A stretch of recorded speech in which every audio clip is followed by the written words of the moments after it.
Dari pemerintah secara resmi sudah menyerahkan draft rancangan undang-undang tentang Kitab Undang-Undang Hukum Pidana (RKUHP) di Komisi 3 DPR sejak 6 Juli lalu. Dan langkah ini perlu mendapat apresiasi berbagai pihak. Nah, sebelumnya Presiden Joko Widodo mendorong kepada jajarannya untuk memastikan agar masyarakat paham ke masalah yang masih didiskusikan dalam RKUHP. Presiden meminta agar jajarannya bisa berdiskusi dengan masyarakat untuk menyerap pendapat dan usul dari masyarakat terkait dengan RKUHP.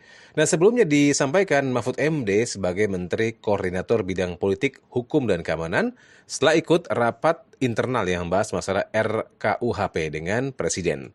Mahfud mengatakan kalau saat ini pembahasan RKUHP sudah hampir final dan masuk pada tahap-tahap akhir pembahasan. Menurutnya RKUHP ini mencakup lebih dari 700 pasal yang diantaranya adalah 14 masalah yang perlu diperjelas dan didiskusikan.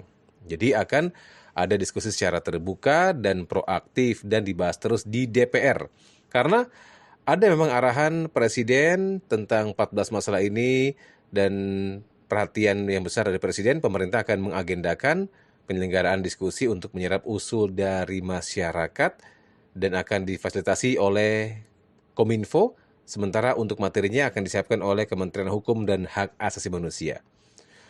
Kenyataannya memang pendengar terjaya beberapa orang menganggap bahwa RUKUHP bertujuan untuk menghidupkan kembali kolonisasi. Tapi nyatanya memang nggak ada kajian khusus yang benar-benar spesifik.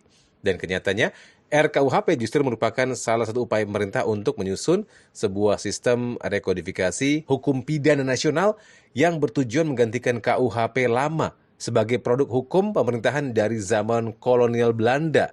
Nih, jadi sejak kemerdekaan, KUHP warisan kolonial Belanda atau versi Wetboek van Strafrecht for Netherlands Indie sudah berkembang secara masif. Dan anggapan yang menyatakan kalau RAUKP ini adalah upaya untuk melahirkan kolonialisme nggak tepat juga ya, karena RUKHP ini tepatnya gimana pun juga sudah berubah dan pemerintah juga menyediakan rapat dan ruang dengar umum di mana ini merupakan ciri dari negara demokratis.